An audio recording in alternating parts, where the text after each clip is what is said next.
Dando início à resolução do nosso exercício, vamos lá, né? Exercício sobre princípios da radioatividade. Então, a primeira questão, ela diz o quê? Quais são as três partículas que compõem o átomo e as duas regiões? Então, as três partículas, a gente sabe que é prótons, nêutrons e elétrons, e as duas regiões são o núcleo e a eletrosfera. Então, de um modo geral, né, os átomos possuem duas regiões, que é o núcleo e a eletrosfera.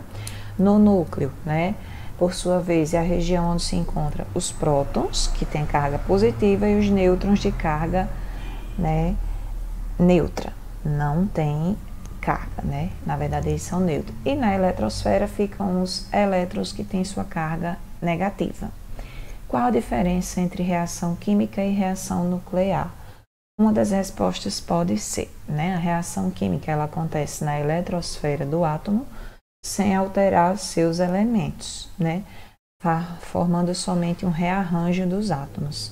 Já na reação nuclear, a reação acontece no núcleo do átomo, alterando assim os elementos. Então, nas reações químicas está envolvido o compartilhamento ou a transferência de elétrons e a formação de novas moléculas, só que sem a alteração dos núcleos atômicos, porque, por exemplo, eu tenho o gás hidrogênio reagindo com o gás oxigênio, formando a água.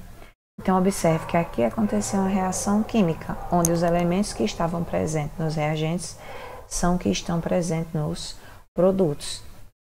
Diferente das reações nucleares, né, que, por outro lado, tem por característica a alteração da composição do núcleo, o que pode resultar, por exemplo, na transformação de um elemento em outro, como a gente vai ver no assunto, né, no exercício 2. Questão 3. Quais elementos podem ser classificados radioativos e, se existe exceção, quais são?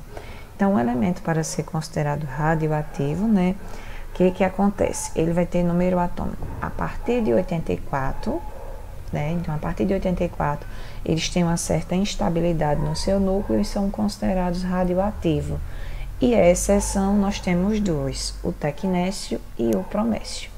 Então, observe que elementos com número atômico acima de 84, ou seja, a partir de 84, na verdade, eles apresentam um certo desequilíbrio em suas interações nucleares e podem ser considerados radioativos. E existem dois elementos de menor número atômico, como eu falei, que também podem ser considerados radioativos, que é o tecnécio, de número atômico 43, e o bromécio, né, que tem número atômico 61.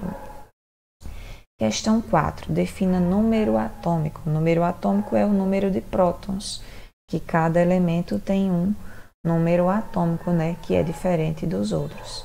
Número de massa é a soma de prótons e nêutrons, e o isótopo são elementos que apresentam o mesmo número de prótons. Então, está aqui a definição. Número atômico representa o número de prótons do átomo. Esse número identifica o elemento químico. Número de massa, que é representado pela letra A, representa a massa do núcleo do átomo, que é a soma do número de prótons e nêutrons, que resulta do número de massa, que é representado pela letra A. E isótopos são elementos que apresentam o mesmo número de prótons. Questão 5. O elemento carbono possui 3 isótopos, né, que são elementos que apresentam o mesmo número de prótons. Qual deles é o mais radioativo e para que é utilizado? A gente sabe que dos 3 isótopos que o carbono tem, ele tem carbono 12, 13 e 14. O mais radioativo é o carbono 14 e ele é utilizado na datação de fósseis, né? Então, o elemento carbono 14 é o mais radioativo, ele possui 6 prótons e 8 nêutrons no núcleo e pode ser considerado mais radioativo que os demais, carbono 12 e 13, e inclusive, em função dessa radioatividade que o carbono 14 possui, ele é utilizado em técnicas de datação de fósseis, por exemplo. Questão 6. Elementos radioativos artificiais não podem ser encontrados na natureza. Eles apresentam todos os isótopos radioativos. Então, se ele é um elemento artificial, ele vai ser todos os seus isótopos radioativos. né? Se é radioativo e se é artificial, ele é produzido em laboratório. Os isótopos radioativos artificiais, eles são classificados em dois tipos, o transurânico e cisurânico. Qual a diferença que existe entre eles?